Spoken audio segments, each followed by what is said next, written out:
This is it. This is episode 628 of No Laugh Track Podcast. I don't know why I'm leaning into the microphone. Here we go. We're at Acme Comedy Company in Minneapolis, Minnesota. I'm Justin Severson. I get to host every week, including with guests returning for, I didn't see how many times you've done this, but it's been a few years, Laurie. Laurie Kilmartin's here.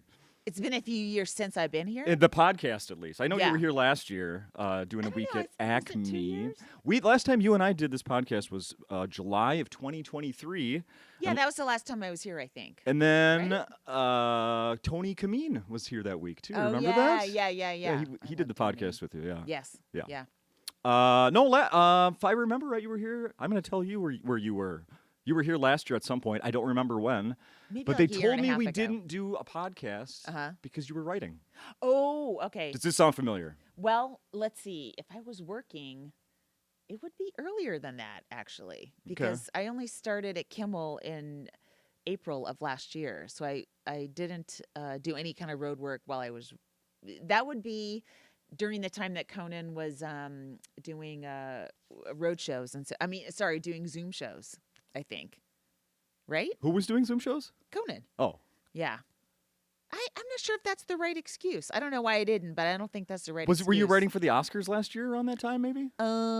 It would have been between January and March. I think that's when it was. Oh, okay. All right, cool. All right. I think that's when it was. Okie doke. Final answer. That's what I'm going with anyway. Okay. Anyway. And now this year's Oscars are in the past. You did that again. Yeah. Yes. And now you're back on the road. Mm-hmm. How much are you going to be doing the road now that the Oscars are behind you? Oh, well, right now, I'm just working around, because I write for Jimmy Kimmel, so I work around his hiatus weeks. So we're off this week, so that's why I'm out here. So it's just the same as back when you did Conan. Yeah. He goes on break. In terms of then working around hiatus weeks, yeah. Mhm. Okay. Yeah. I was so happy when I found out you were working for Kimmel. That's awesome. Oh, yeah. It's pretty cool. Yeah. Because I'm going back to when I used to talk to you when you were writing for Conan, I loved asking you about that. I was a Conan fan, so that Yeah, was really yeah. cool. In my house, we watched Kimmel. We don't watch the whole show. We watch The monologue? on YouTube. Yes. Yes, yeah. I Yes. think that's how a lot of people watch it. Yeah, I mean, in late night in general, it seems like people watch it in clips the next day on YouTube, no Yeah. matter what the show. Yeah. I've even it'll be posted around like 10:30ish Yeah. here, Mm-hmm. and maybe 10:45, 10:30, and it's always funny when I'm like I'll be on YouTube and all of a sudden it pops up and it'll be like 100 views, and then some days with 10 minutes later it'll be fucking 500,000. Like I know. within, Yeah, it's yeah. crazy how many views those things get. Yeah. Mm-hmm. So, did you think you were going to get another writing job? I mean, after I Conan left, was trying. Yeah, I mean, it's a really tough market. There's hardly any late night shows. They keep getting taken off the air, not replaced. Yeah. And there's a lot more people who would love to do it, for a living. So the competition is pretty fierce. Yeah. So while I kept trying and hoping something would pop up, it was it was 3 years, almost 3 years of like not having anything, and kind of just doing little things on spec. So I was so thrilled when they brought me on. Were they just adding people or? They had an opening. They had an opening. Mhm. People leave those jobs voluntarily? I don't know if that person left voluntarily, Yeah. but yeah. Yeah. But no, most people do not leave those jobs voluntarily. I wouldn't think so. You wanted for them to retire with They it, right? can be lifetime jobs. Yeah. Yeah. It's like Dan Cronin, who I worked with on Conan, is like, it's like being a Supreme Court justice, It's a lifetime appointment. Until some shitbag wants to get you out of there and replace. But did you have a history with Jimmy Kimmel at all? I did this show once in 2004, and I hoped he wouldn't remember it because I had a kind of a bad set. In 2004? Yeah. I got it the night before someone had canceled, and I was living in New York, and they called and said, "Can you get on a plane tomorrow and do Jimmy Kimmel?" And I was like, "Yeah." And so I had no time to actually put together a 5-minute set. I just sort of did it on the plane. So, Oh, wow. yeah, it was okay, but it wasn't, wasn't great. So, but that was 22 years ago. So I'm hoping they don't, look in their archives for my name and find that set. It hasn't come up? Pardon? It hasn't come up in No, conversation around that? no. That's funny. What are the what are the differences between these two writing jobs? Are they? They got to be. But I assume they're pretty similar because you're doing the same. I mean, it's a daily show, Yeah. and it's daily comedy that you write that day, and then it goes away. So in that way, it's very similar. But they have very different comedy tastes, and especially Jimmy right now is, if you watch, he's really going hard against the current authoritarian government. Oh, you yeah. know, which is That's why I love it. wild. Yeah. And that government pays attention and watches, and we get blowback from it. And it's really such a strange, for me, it's so strange to be in a situation where you're like, you could write a joke and the president, would see that joke or something, if it was. I'm glad you're saying this. I was going to ask you about this. This is crazy. It is crazy. Yeah. And I've never, I always thought late night was just fun and silly and stuff. But then you go, this monologue might be the only pushback this guy gets all day long because he's surrounded by psychopaths. But yet he's watching television at night. Of course. That guy's awake 20 hours a day, and he loves broadcast TV like nobody else does. And he is constantly responding to comedy from late night hosts, especially Jimmy. So it's really it's just such a different experience for me. It's so wild to feel like you're part of something like that. When you were writing for Conan, how much of the writing was political? I'm trying to remember, not little, much. And it was more silly political. Yeah. But also, it was a sillier time. I mean, we're in dire straits right now, and you have to push back with a gun. You have to push back hard, not with a gun. Maybe that's a terrible thing to say about political comedy. You have to push back hard. With silly, goofy, the stakes are too high, almost in a way. If you're talking about politics, to be goofy. Yeah. Do you get to take any credit for calling it the Trump Epstein files? I don't. No. No. That is I'm fantastic. sorry. I think that's a Jimmy Kimmel himself. Oh, just Kimmel classic. himself. Yeah. He's very active in the writing process. You know? So, he will rewrite it. He will write stuff like it's his voice all over it. Okay. So yeah, he's very active in that. I have just a couple more questions about that. So the process is like on a Monday morning, are you driving somewhere from home to work to meet? We go in for rehearsals in the afternoon. And we write from home in the morning. Write from home, go to the rehearsal. And then you're watching him practice the jokes, or what's the rehearsal? Practice it? No, we would just watch the monologue live when I see. When he tapes it. Yeah. But he's not seeing. He's seeing all those jokes before they go. Yeah, and then he and a couple of the head writers are like rewriting and tweaking, and then there's always news coming, especially with this president. It's like everything is late breaking. We had a mono set, I think, for last Thursday, and then all of a sudden it came. Like maybe a half hour before we were taping, he's going to put his name on dollar bills. So like that's a flurry. Like it's almost never set until the Cletones play the the theme song, because Right. stuff just changes so quickly. As someone who's paying attention to news throughout the day when I can, and then watching Kimmel at like 10:45 at night, and when I see references from 2:00 in the afternoon to make the show, I'm like, damn.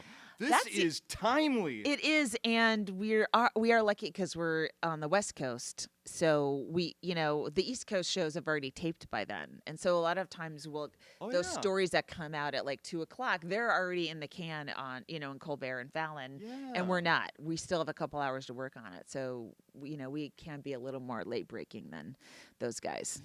Has anybody that's talked to you about your job with Jimmy Kimmel confused it with Jimmy Fallon, and how offended did you get? No, but I just say Kimmel. I don't say Jimmy. That would be a very different writing job. Yes, for sure. Yeah. So speaking of news that's happening throughout the day, what's Pam Bondi going to do next? I don't know. I mean, she's so vile, It's kind of I'm a little surprised she was fired because she's such an awful person. She really does belong in that administration. Yeah. Like she was the perfect hire. So it's shocking that she was fired. But he turns on people, and he turns on the women hardest. And here's the thing, I don't give a shit that he turns on these women because I hate them. So good. This is a time where misogyny doesn't bother me. Like, go after them. Go after Tulsi next. Tulsi Gabbard is also a Russian asset. Like, fire her ass. Yeah. So, I don't know what's next for Pam. I think jail should be next for Pam. And I hope we can take the Democrats can take the midterms and then start to prosecute these people. And they better fucking prosecute these people if they take the midterms, It'll be wonderful if and when that happens. Yeah. What do you think of my wife's view on that? She's like, I hope, because she was so in love with Donald Trump. You could just see in her eyes how she looked up to him, Pam Bondi. Mm-hmm. What if she goes now, like, scorned lover and is like, well, here's what I really know about him. Is there any chance? You think there's any chance that's going to happen? Well, I don't know what he has on her. I mean, he obviously had stuff on Kristi Noem, right? He had these pictures of her husband. And I don't know, there's speculation. People are just speculating why that was released now because she's already been fired. Is it so she doesn't say what she was told or saw or heard, or the laws she was enforcing, did they come from somebody else? So who knows what he has on her? She isn't married and she doesn't have kids, so there's less opportunity, I think, for compromat in that way, where you're going to harm her loved ones. She doesn't have loved ones, and I'm sure no one loves her anyway. But she, she doesn't have a Lewandowski, as far as we know. But she also looked the other way during the early Epstein years. So she did some illegal shit very early on. Yeah. And took money from him to skip the fraud case with the university. So she may not have sex secrets that they can use to blackmail her, but she definitely has illegal stuff that she's done. No doubt. Frank Conniff, you know Frank Conniff, right? I love him. Yeah. He, I think this was on Threads, I saw this. He said, regarding this, he said, make no mistake, Pam Bondi getting shit canned is a good thing. Now someone just as awful will replace her, and nothing will change or improve in any way whatsoever. It's true. I read that they're looking at Todd Blanche, who was her second in command, right? Yeah. Who was the one that moved Ghislaine Maxwell to the yoga puppy prison where she's in right now. Right. So. Right. When you wake up in the morning, how quickly are you looking at headlines? Do you give yourself immediately? You are immediately. Mm-hmm. Yeah. Is that good for your mental health? No. No? Nothing's good for my mental health in this world. I know. This whole world is bad for my brain. The business is bad for my brain. It's all bad. I should have been a farmer. You know what? That's bad. I don't know. I should have been born wealthy and on an island and have no knowledge of the internet. Just be some rich girl living amongst trees and a couple of loved ones. So along those lines, what do you think of people that just live their lives just oblivious to what's going on? Do you envy them, or you're like, you can't do that? I mean, there are a lot of Americans who live that way. I know. I guess those people always exist, right? Yeah. And maybe in a way we need them, because we do need people that aren't anxious all the time. Yeah. Now, I'm just trying to put a positive spin on ignorance. No, and I understand. Remaining in your own bubble. If we were all this wired up as you and I are, and people we know, we'd be paralyzed, right? As a country. So the ignorant idiots that just keep going around with their Stanley Cups and acting like everything's good, I mean, they're the backbone of America, honestly, our ignorant bubble neighbors. And thank God for them, I guess, in some way. That was good work on you getting a silver lining. Because anyway, let's talk about last night. How fun it was last night. First time back since, we didn't figure that out. A year and a half, whatever it was. First night back at Acme. It was. I loved it. I had a really fun time. Oh, thank you. Pretty full crowd. I saw this gentleman here with the goatee. Yeah. That didn't. I think it took him a little while to get into things. Yeah, I think so too. Yeah. He didn't. I didn't hear a real laugh from him till I did a very obvious dick joke, and then he was like, "Oh, she's funny." That's why you have dick jokes. You know what? I'm here to entertain 85% of the audience, okay? And if I just do stuff about being a mom, I've got only 50% of the crowd. So, Yeah, that's why you have these other jokes to reel in people who find you inaccessible. Yeah. Yeah. And then you can use that the rest of the night. Of course. Yeah. Yeah. No, it's great.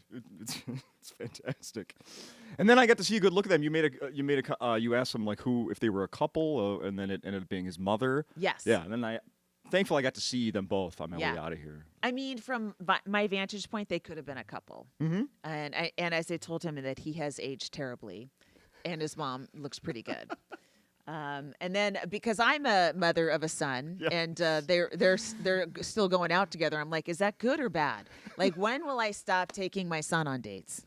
He's always my plus one. He went with me to the Oscars. I heard about this. Am I going to ever have a boyfriend I bring to a date instead of my child? And this woman, told me basically, no, this is it. You're always going to bring your son to all your dates. Okay.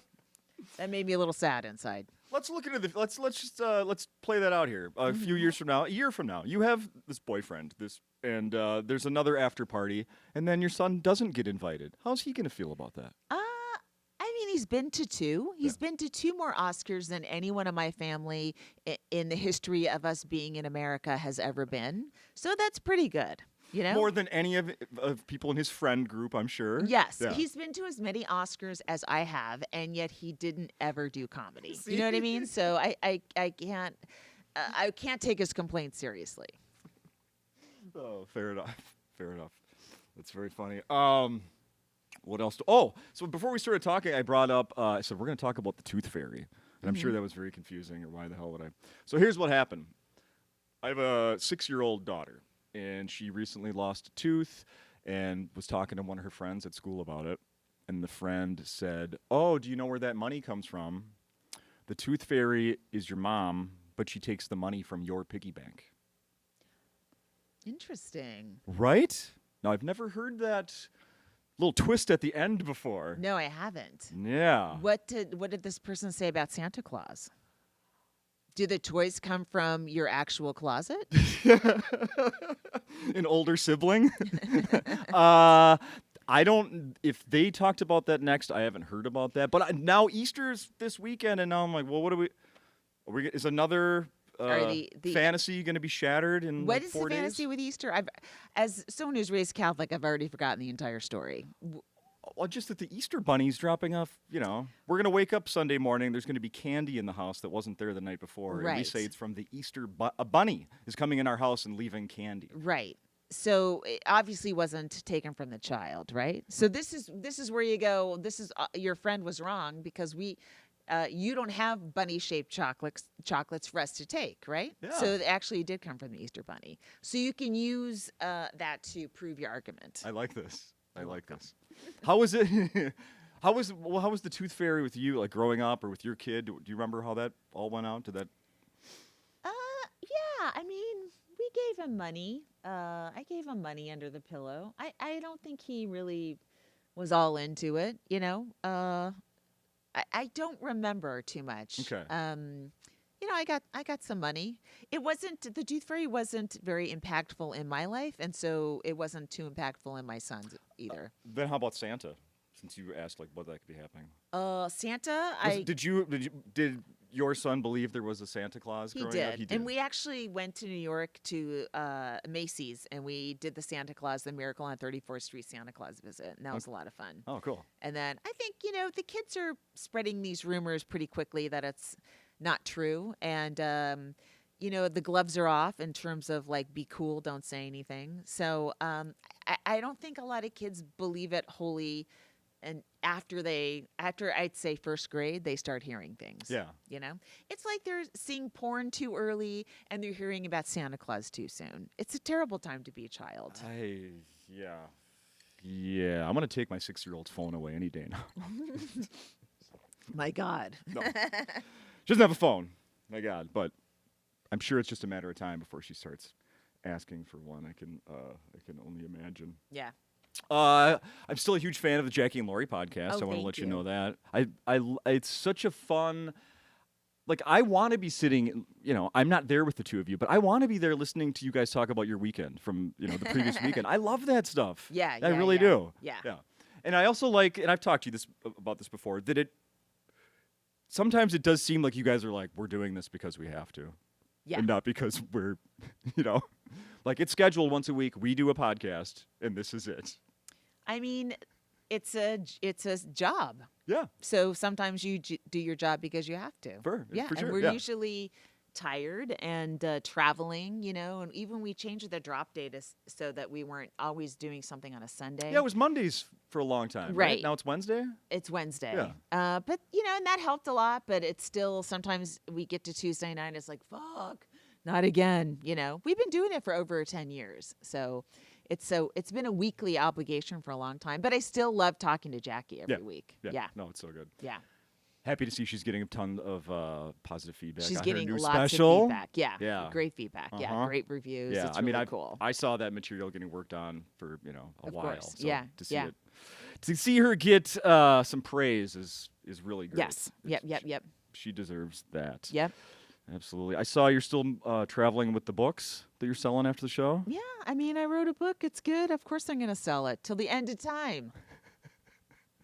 And the publisher finally started republishing it. Oh. Like it went, it was in hardback, and then it went out of print. And I was haranguing them because everyone else is printing their own books. I'm like, you have a book. I know it's laid out. It's a PDF. I know it. Yeah. So can you just make it a paperback and print to order like everyone else does on Amazon? Right.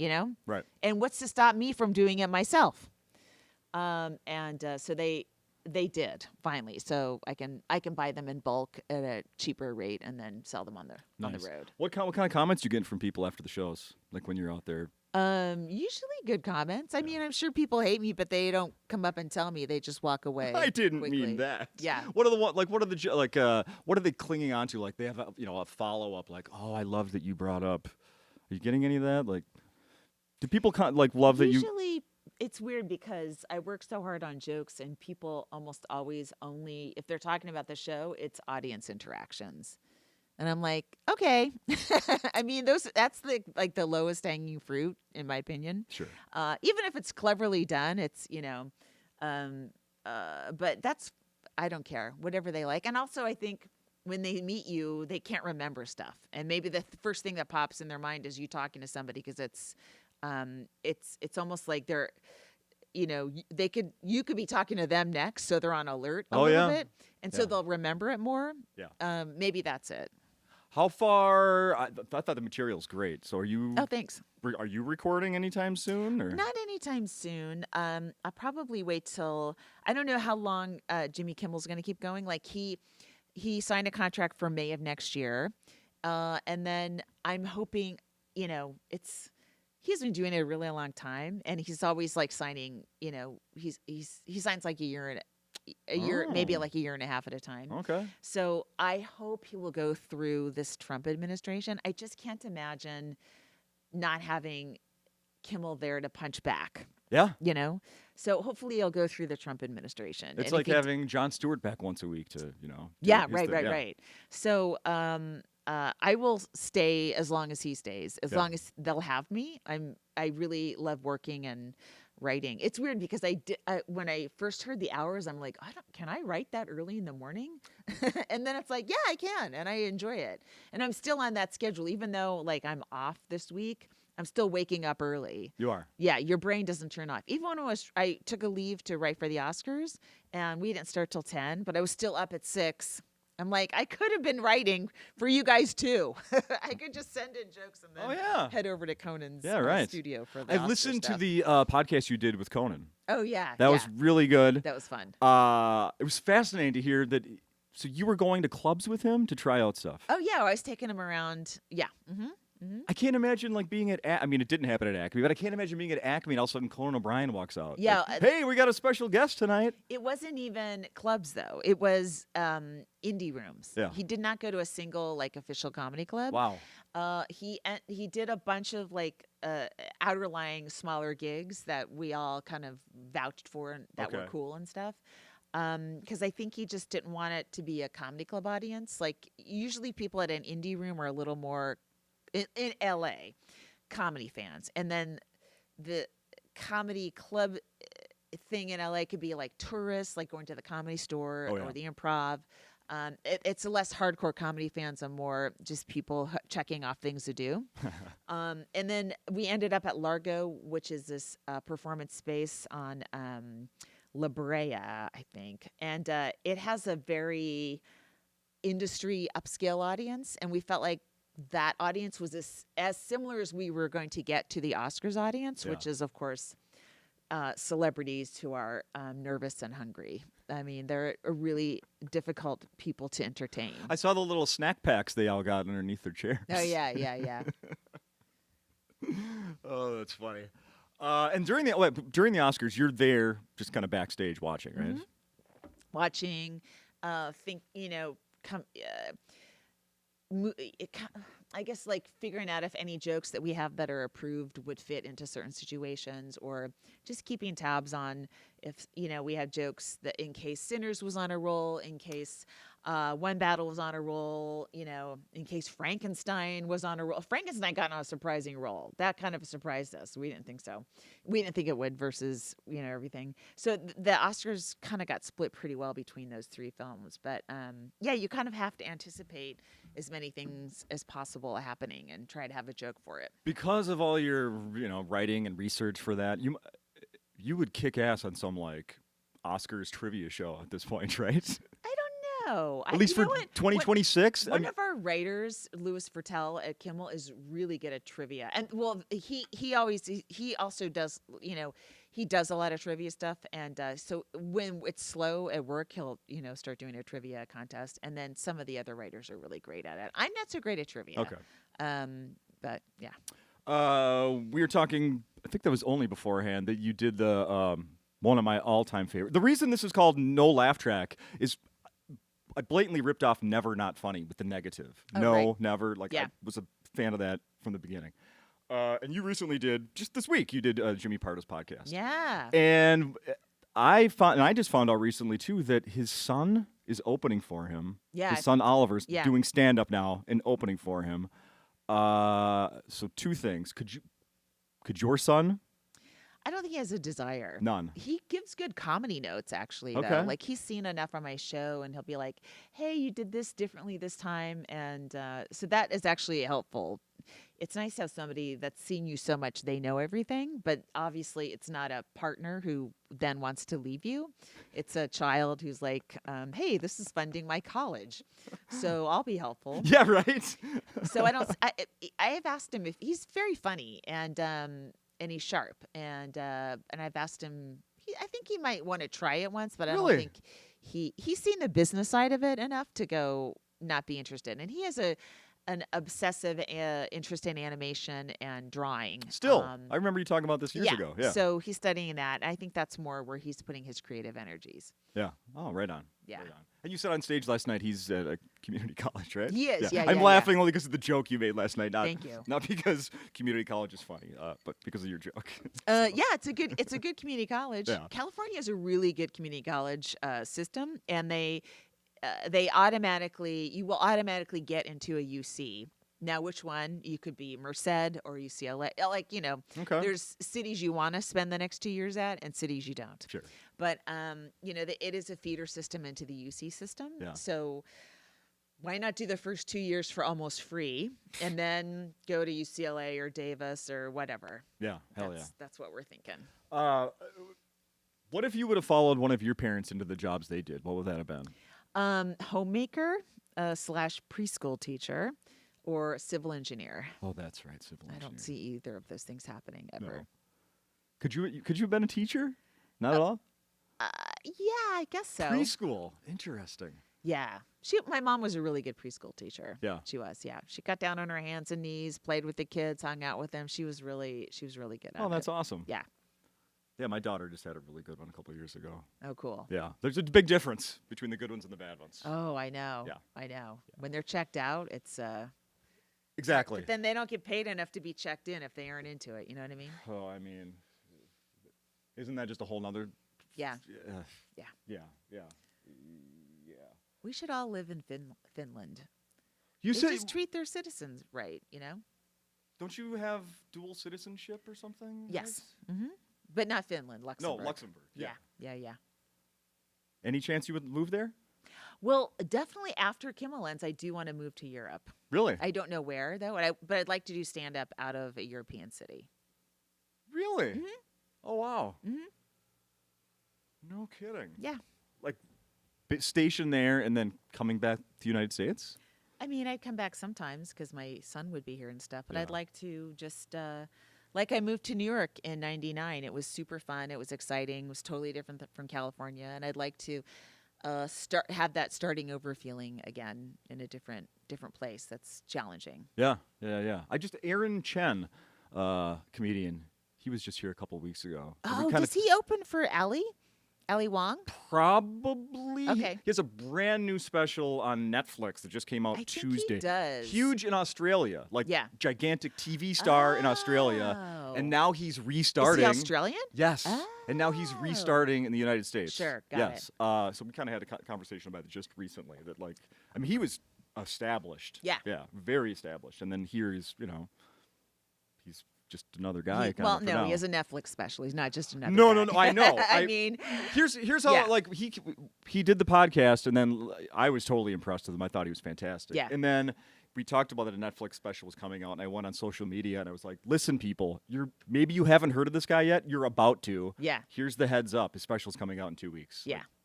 But before that, come see him at Acme because Yeah. you're gonna know about him in 2 weeks. Totally. Come see him now. Yeah. Yeah. Yeah. Yeah. Yeah, exactly. I think the last thing I just want to ask you, and this might be I'm just going to go for it. Just the state of comedy in general right now. What are your thoughts on the industry? Well, I mean, the hard thing is I don't know how people are starting now. And I don't know how, features and MCs, they cannot make any money. They can't go on the road unless they lose money. I mean, I have people contact me, can I feature for you? I'll put myself up and fly myself out. I'm like, you're going to make negative $200 and I don't make enough to supplement you. Yeah. I'm not like in theaters and stuff. Like Maria Bamford does with Jackie. Is Yeah, what I've yeah, heard, yeah, right? yeah. So, and when I was starting, the money was the actual number was the same as it is now, if not more. Like you get $500 for doing a week. Yeah. That you wouldn't get any travel, but it was $175 to fly out or something. And so you came home with a couple hundred, but that's okay in 93. Yeah. Now the same equal comic is coming home negative money, like they have to sell so much merch just to break even or have a little bit. And so you can't go on the road and you can't entertain all these different types of people. You have to go in front of different kinds of people to become a better comic. You have to be able to entertain different groups of people from different states or countries to be a good comic. And so if you're limited to just staying in your home state forever until you become a headliner, I don't know. I feel bad for people that are starting now. It's the money is just so terrible, but the clubs are making money. They're just keeping it. It's kind of like America. Oracle is making a ton of money and they just fired 30,000 people. I saw that. So, yeah, Billions. I don't know. Billions and billions and billions. Yeah. Is not enough. Yeah. Yeah. No, I know.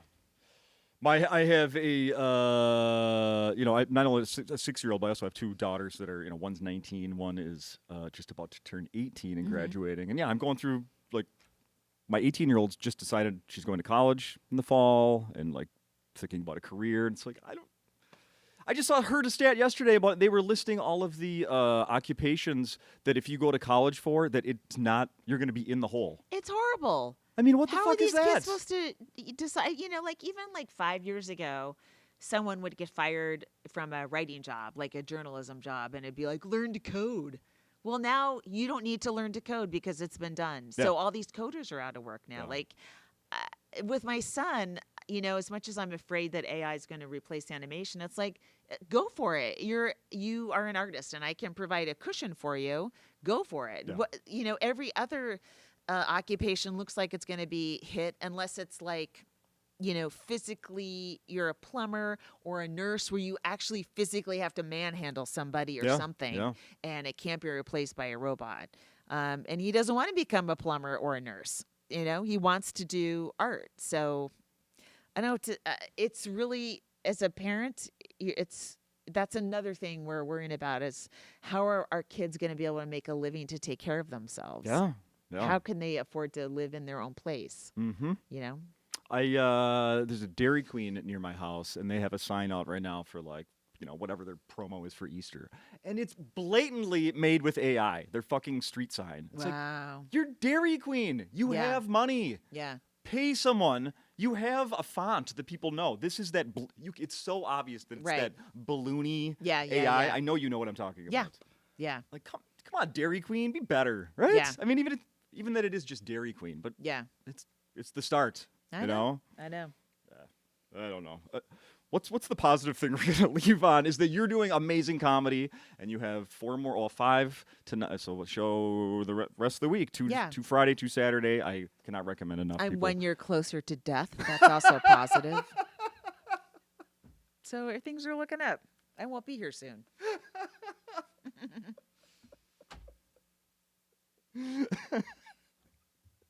Come see that kind of comedy tonight through Saturday at Acme Comedy Club.